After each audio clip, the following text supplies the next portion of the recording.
Hello everyone, welcome to our UPSC mains 2025 protection series. आज हम GS 3 के बारे में बात करेंगे। हमने जीएस के जो पहले दो पेपर हैं, आपके पेपर 1 और पेपर 2 को कवर कर लिया है। आज हम जीएस 3 की बात करेंगे। काफी कंटेम्प्रेरी पेपर है, तो इसमें और इम्पोर्टेंट हो जाता है कि आप इंपॉर्टेंट थीम्स के ऊपर फोकस करके चलें, अदरवाइज आप पूरा सिलेबस कभी कंप्लीट नहीं कर पाएंगे। स्पेशली जब आप जीएस 1 और 2 दे के आएंगे तो उस दिन आपको रिवीजन करना बहुत डिफिकल्ट हो जाता है। तो जितना ज्यादा कंसोलिडेटेड और जितना ज्यादा कंसाइज आप अपने प्रिपरेशन को करेंगे, उतना ही ज्यादा आपके चांसेस बढ़ जाते हैं स्कोर अच्छा करने के।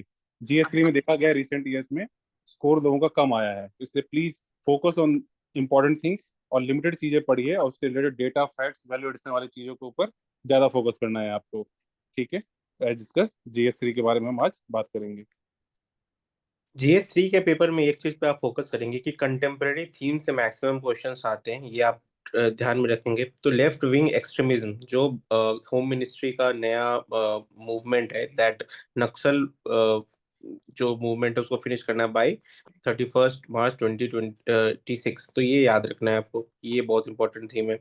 देन इंडिया बांग्लादेश बॉर्डर, तो बॉर्डर पे क्लैशेज में हैं जो सेंट्रल आर्म पुलिस फोर्सेस है, बॉर्डर सिक्योरिटी फोर्स और जो बांग्लादेश के रेंजर्स हैं उनके बीच में, प्लस ट्रैफिकिंग हो रहा है, drug trafficking, gun trafficking, cattle trafficking, human trafficking. तो ये चीज़ इंपॉर्टेंट है। नॉर्थ ईस्ट बॉर्डर, तो नॉर्थ ईस्ट बॉर्डर पे काफ़ी ज़्यादा कॉम्प्लेक्सिटी रही है विद रिस्पेक्ट टू जो इंसर्जेंसी है वहाँ पे, जो ड्रग ट्रैफिकिंग है, गोल्डन ट्राइंगल वाला रीजन है, राइट। देन अगेन जो नेक्सस है वहाँ पे ऑर्गेनाइज क्राइम का, वो इसलिए इम्पोर्टेंट है।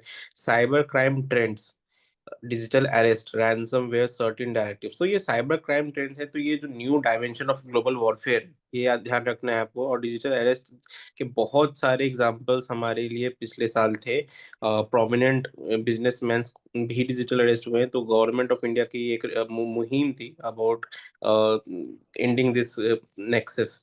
Then terror financing and money laundering, तो यूपीएससी में एक बहुत ही इंपॉर्टेंट सिक्योरिटी क्वेश्चन में थीम रहा है कि जो लिंकेजेस हैं between terror financing, money laundering as well as drug trafficking, organised crime, तो ये आपको पता होना चाहिए।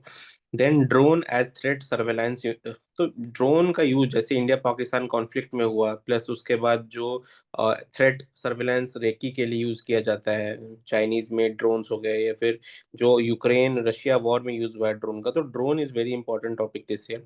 न्यूक्लियर थ्रेट डिसआर्मामेंट, तो न्यूक्लियर थ्रेट जैसे कि पाकिस्तान का न्यूक्लियर थ्रेट हो गया, या फिर ईरान का जो न्यूक्लियर इशू रहा हो, तो nuclear is a very important theme this year. Again हमारे जो nuclear establishment, nuclear power plants हैं, वहाँ पे हैकिंग का इशू आया है, साइबर वॉरफेयर का इशू रहा है, तो वो इंपॉर्टेंट थीम है। वाटर एंड इंटरनल सिक्योरिटी, तो जो यूज एज अ लेवरेज, हम for example Indus water treaty हो गया, या फिर जो अपर राइपेरियन ब्रह्मपुत्र पे जो डैम बना रहा है चाइना, तो एज अ लेवरेज यूज करना, तो ये इंटरनल सिक्योरिटी थ्रेट कैसे हो गया, वाटर वॉर्स कैसे हो सकते हैं। Modernisation of defence forces and infrastructure, तो जो हमने देखा कि हमारा जो ऑपरेशन चला है अभी कॉन्फ्लिक्ट के टाइम पे, तो उस समय क्या रिक्वायरमेंट थी डिफेंस फोर्सेस की, क्या उन्होंने और बोला है अबाउट मॉडर्नाइजिंग एयरफोर्स, आर्मी की जो थीम्स बटालियन है उस पर फोकस करने के लिए, तो ये चीज़ है। Then security challenges in border areas and the vibrant villages programme, तो हमारे जो बॉर्डर एरियाज है, तो वहाँ पे पोरस एरियाज होते हैं, वहाँ पे किस तरीके से रेडिकलाइजेशन करते हैं या फिर ट्रैफिकिंग में यूज करते हैं, ह्यूमन इंटेलिजेंस वाली चीज़ है, तो ये इम्पोर्टेंट थीम है sir. Moving ahead, science tech. Again science tech आपका काफी ज्यादा करंट अफेयर्स ओरिएंटेड है, तो करंट रिलेटेड जितने भी आपके डेटा स्कीम्स हैं उसका प्रिपेयर करना। बायोटेक्नोलॉजी इंपॉर्टेंट थीम है, ऑलमोस्ट एवरी ऑल्टरनेटिव ईयर या तो बायोटेक्नोलॉजी और नैनो टेक्नोलॉजी। तो biotechnology is important theme this year. उसमें बायोलॉजी जो यूज करके जो जीन वगैरह टेक्नोलॉजी है उसको यूज करके जो मेडिसिन वगैरह बनाई जा रही है उस पर आपको फोकस करना है। और जैसे बताया आपको फार्मा वगैरह इंपॉर्टेंट है, तो इसलिए biotechnology will be an important thing. Then NISAR mission, NASA और इसरो का जो जॉइंट मिशन है, that is really important for this year. आपका 10 मार्क और इवन 15 मार्क्स में ये क्वेश्चन आ सकता है। ईवी इकोसिस्टम, अब इलेक्ट्रिक व्हीकल है आपका, ये लास्ट के कुछ सालों से काफी इंपॉर्टेंट है। और क्योंकि इंडिया और पूरे वर्ल्ड का जो है टारगेट है कि आइदर बाई 2040 और 2070 we have to decarbonise, we have to go net zero. तो उसको अचीव करने के लिए, जैसे इंडिया का जो आपका पंचामृत करके गोल है, इन सब को अचीव करने के लिए ईवी इकोसिस्टम का डेवलप करना बहुत जरूरी है। उसमें charging infrastructure, battery technology, PLI support, ये सब चीजें जरूरी हैं। तो इस पे आप जरूर फोकस करना। जैसे हमारा चार्जिंग इंफ्रास्ट्रक्चर काफी वीक है और बैटरी स्वैपिंग सिस्टम वगैरह अवेलेबल नहीं है, इसमें फोकस करना है। Then quantum computing and national quantum mission, as ये ईयर ऑफ क्वांटम कंप्यूटिंग है 2025 जो है, तो इसलिए इंपॉर्टेंट है आपके इस साल के लिए। देन न्यूक्लियर एनर्जी, अब इस साल क्योंकि न्यूक्लियर वॉर को लेकर, न्यूक्लियर वेपन को लेकर काफी डिस्कशन है, डिबेट चला है, तो ऐसे में इट्स नॉट नेसेसरी कि वो न्यूक्लियर वेपन का पूछेंगे, they can also ask you nuclear energy. And then also जो आपका 3 स्टेज प्रोग्राम है इंडिया का, दैट इज इंपॉर्टेंट। एंड जो माइक्रो रिएक्टर्स होते हैं, जो स्मॉल रिएक्टर्स होते हैं, those are important. And nuclear energy क्योंकि क्लीन एनर्जी है, it is not renewable but it is clean energy. Then BESS, battery energy storage system, this is also important. ये आपका EV वाले इकोसिस्टम का ही part आप समझ लीजिए, but this is very important.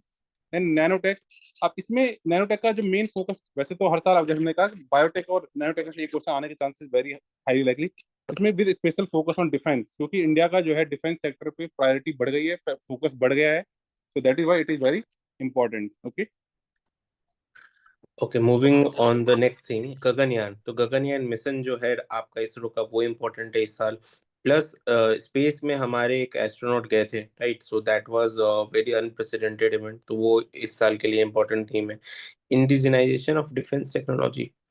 तो ऑनरेबल प्राइम मिनिस्टर ने बोला है about the growth of indigenous defence, जैसे ब्रह्मोस हो गया आपका, Akash air missile defence system हो गया, ठीक है? तो that is important this year. Then artificial intelligence and its application regulation. तो ये आर्टिफिशियल इंटेलिजेंस के कारण जो मिसयूज हो रहा है उसका, राइट, जिस तरीके से डीप फेक्स हो रहा है, ए जो जनरेटिव एआई का मिसयूज हो रहा है, तो उसको कैसे कर्व करना है और क्या एप्लीकेशन हो सकता है उसका, और किस तरीके से रेगुलेट होना चाहिए, क्या ग्लोबल नॉर्म्स है। ग्राफीन, तो ग्राफीन जो सब्सटेंस है that has been in news for past 1 year, बहुत ज्यादा न्यूज में था, तो आपको पता होना चाहिए इसके बेसिक कैरेक्टरिस्टिक क्या है, बेसिक यूजेस क्या है, और कहाँ मिलता है ये। देन सैटेलाइट इंटरनेट, तो जो स्टारलिंक है, तो that has been essential for the Ukraine also. Even जो स्टारलिंक इंडिया में स्टार्ट हुआ है, राइट, उसको देन बांग्लादेश हो गया, नॉर्थ ईस्ट रीजन में there has been some insurgent जिनके पास स्टारलिंक डिवाइसेस मिली है, तो स्टारलिंक इज वेरी इंपॉर्टेंट। तो सैटेलाइट इंटरनेट आपका इंपॉर्टेंट थीम हो जाता है। Then private sector participation in space and role of in space. तो प्राइवेटाइजेशन ऑफ स्पेस सेक्टर हो गया, या फिर प्राइवेट सेक्टर पार्टिसिपेशन क्यों बढ़ाना चाहिए, क्यों कंपटीशन लाना चाहिए, what will be the advantage of private sector. जैसे यूएस में यू विल सी कि अमेजोन हो गया, या फिर जो एलन मस्क की कंपनी है, राइट, सो वो सब फोकस कर रहे हैं स्पेस एक्स जो है, किस तरीके से उन्होंने हेल्प किया है स्पेस एक्सप्लोरेशन में, तो उसी तरीके से इंडिया में क्या एडवांटेज होंगे। Then आपका डिजास्टर मैनेजमेंट अगेन इंपॉर्टेंट है, इसका जो अलाइनमेंट है या इंटरलिंकेज है, वो आपका ज्योग्राफी के साथ है और आपका इन्वायरमेंट के साथ है, तो आप इंटरलिंक करके चलोगे। Something which is important in disaster management, that is also important for geography और इन्वायरमेंट, तो it can come as a question either in GS1 और योर GS3। तो इसमें रोल ऑफ NDMA, ठीक है, NDMA का क्या रोल है, और Sendai framework in disaster risk reduction की क्या रोल रहा है, कैसा परफॉर्मेंस रहा है, क्या अचीवमेंट्स रही हैं, और क्या वीकनेसेस हैं, फ्यूचर आपका वे फॉरवर्ड क्या होना चाहिए, इस इन टर्म्स में आप इसकी बात करोगे। और one question can be expected on that theme. And pandemic preparedness, अभी पूरे वर्ल्ड में बात चल रही है कि एक ग्लोबल पैंडेमिक ट्रीटी को अप्रूव किया जाए, ग्लोबल पैंडेमिक ट्रीटी साइन किया जाए। क्यों?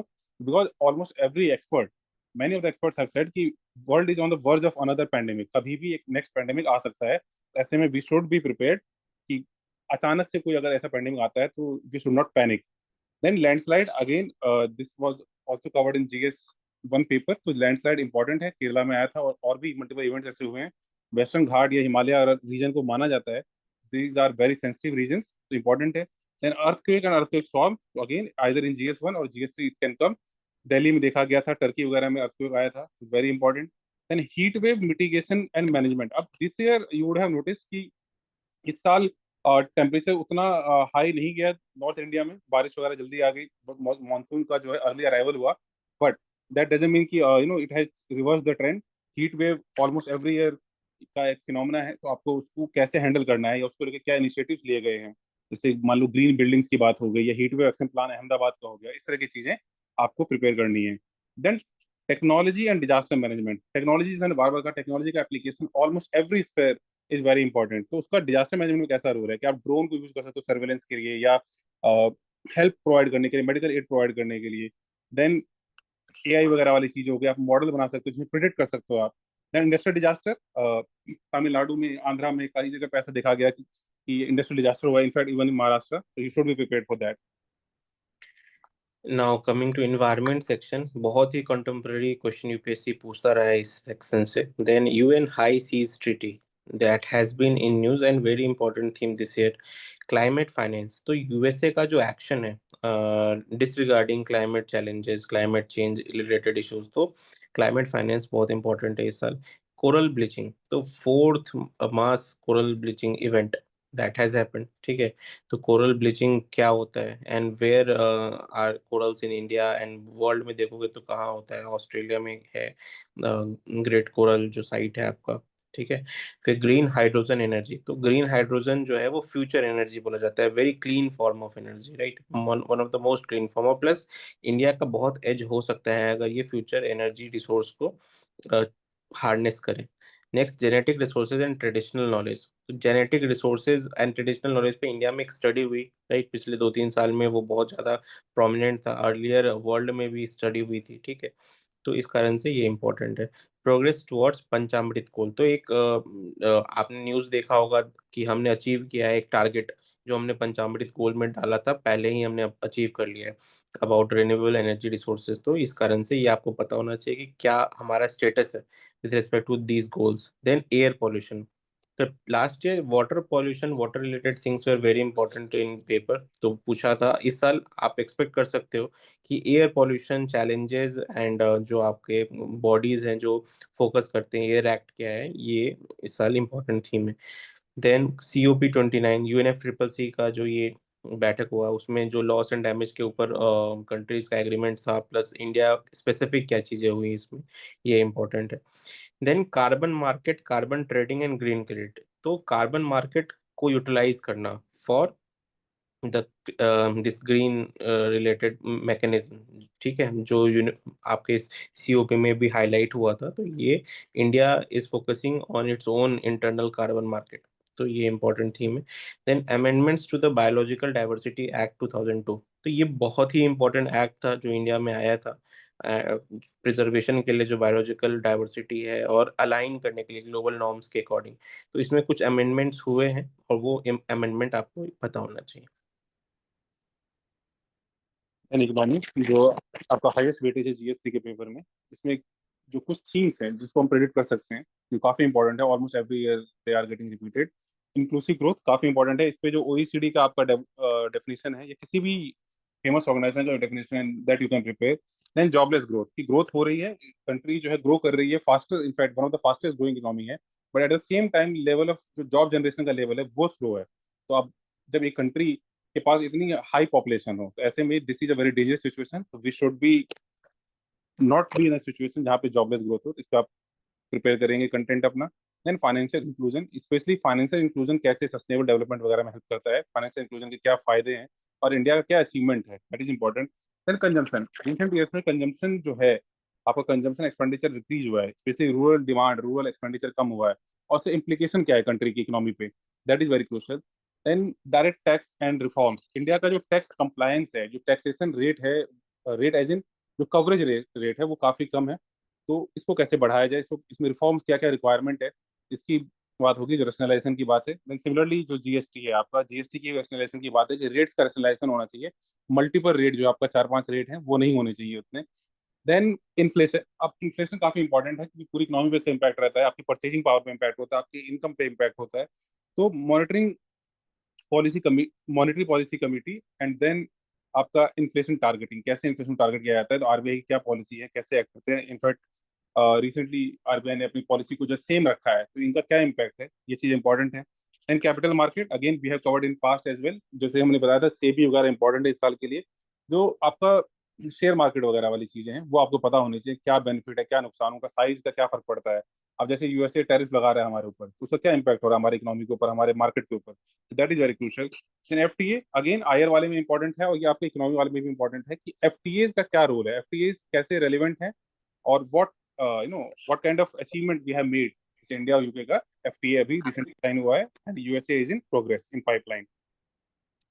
Okay, continuing this theme, skill development. तो जो हमारे इंडस्ट्री एकेडमी में स्किल मिसमैच है, स्किल डेवलपमेंट का इशू जो है, एंड जो स्किल हम हर लेवल पे लॉस कर रहे हैं, फॉर एग्जांपल एआई हो गया, आपका जो मशीन लर्निंग हो गया, जो फिफ्थ इंडस्ट्रियल रिवॉल्यूशन है, उसके लिए गवर्नमेंट की क्या स्कीम्स है, एंड फिर अलग अलग जो आपके पॉवर्टी एलिवेशन चीजें, उससे स्किल डेवलपमेंट किस तरीके से लिंक्ड है। देन पीएम धन्य कृषि योजना, तो ये जो लेटेस्ट आपका स्कीम है, that is very important this year, and 100 low performing agri district को टारगेट कर रहा है। एंड किस तरीके से ये होलिस्टिक है, जिसमें आपका एनुअल प्रोडक्टिविटी, क्रॉप डाइवर्सिफिकेशन, सब कुछ इंक्लूडेड है। तो ये आपको पता होना चाहिए। पीएलआई स्कीम, अगेन जो पीएलआई स्कीम है, that has been very important for the electronic manufacturing. Mobile का जो आपको डेटा आता है कि कितने मोबाइल इंडिया से एक्सपोर्ट हो रहे हैं, so that is because of this PLI scheme. Then impact of artificial intelligence on employment and industry. Recent जो आपके न्यूज आए हैं about firing of employees from TCS हो गया, या फिर other such big MNC companies, तो what is the impact of AI? कहाँ स्किल शॉर्टेज है, कहाँ पे एआई जो है वो वर्कफोर्स को कम कर रहा है, क्यों कम कर रहा है, तो ये आपको पता होना चाहिए। Then gig economy and gig work, gig means piece. तो जिस तरीके से जोमेटो, उबर, इस तरीके जो गिग प्लेटफॉर्म इकोनॉमी बढ़ रही है, कैसे ये अनऑर्गेनाइज्ड हो गया, या फिर इनफॉर्मल इकोनॉमी का सेक्टर हो गया, राइट? क्यों सोशल सिक्योरिटी इनको नहीं मिलता है, क्या इश्यूज है, राइट? तो ये आपको पता होना चाहिए। क्या ग्लोबल बेस्ट प्रैक्टिसेस हैं इसमें, जैसे यूनाइटेड किंगडम में। फिर पॉवर्टी एंड इनइक्वालिटी, तो inequality is a very important theme this year because of the report which come came, and उसमें जो हाईलाइट किया गया है कि इनइक्वालिटी इंडिया में बहुत कम हो गई है। तो अचीवमेंट पे फोकस है। देन वर्ल्ड ट्रेड ऑर्गेनाइजेशन, तो उसके वर्ल्ड ट्रेड जो टैरिफ वगैरह लगाने का काम है, ये वर्ल्ड ट्रेड ऑर्गेनाइजेशन के अंदर आता है, एंड यूएस जो है यूनिलैटरली इसको डिस्कार्ड कर रहा है, राइट?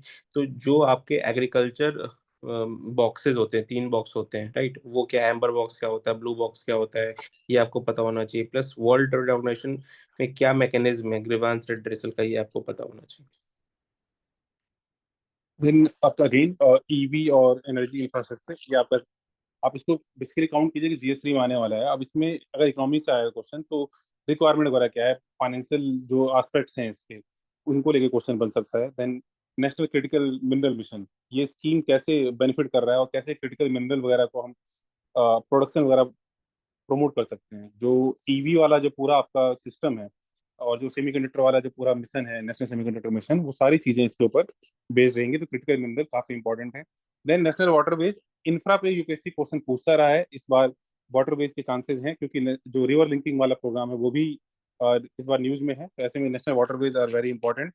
देन जो स्कीम्स में या आप कह लो इनिशिएटिव्स में और क्या इंपॉर्टेंट है, तो आपका UPI, ONDC and digital public infrastructure, ये तीनों ही चीजें काफी क्रूशियल हैं। वन वन पेज का आपका कंटेंट रेडी होना चाहिए इन सभी चीजों पे। And MSMEs and startup ecosystem, क्योंकि जॉब ग्रोथ हमारे लिए बहुत क्रूशियल है, तो इसमें एमएसएमई बहुत बड़ा रोल प्ले करते हैं। इसको लेके जो डेटा है कि इनका इकोनॉमी में कितना कंट्रीब्यूशन है, जीडीपी में कितना कंट्रीब्यूशन है, देन जॉब्स कितना ज्यादा की क्रिएट करते हैं, इन सभी चीजों का प्रिपेयर कीजिए।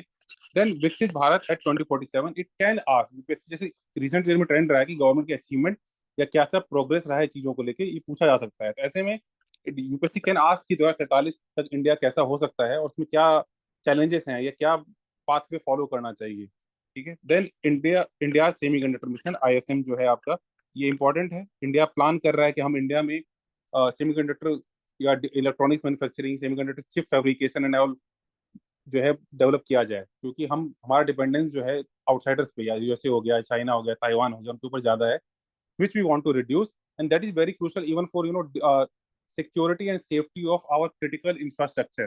उसके लिए बहुत जरूरी है कि हम अपना इंडिजनाइजेशन करें इन चीजों का।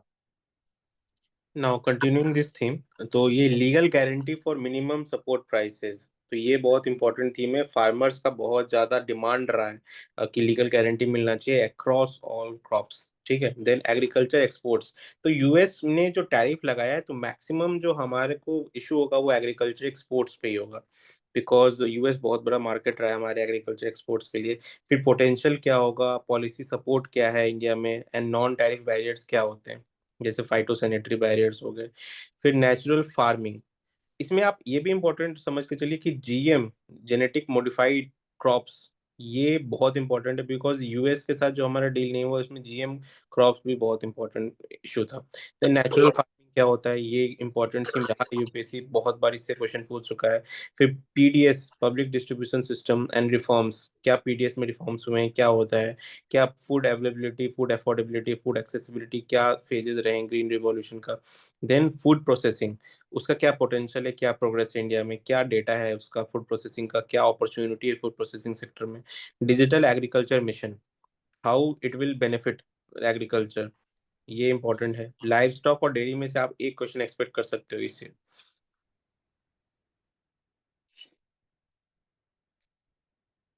ठीक है, on that note everyone, this is come to third video. ठीक है, तो जीएस के हम 3 वीडियोस हम कवर कर चुके हैं, जीएस 1 2 3। नेक्स्ट वीडियो में हम जीएस 4 कवर करेंगे। इन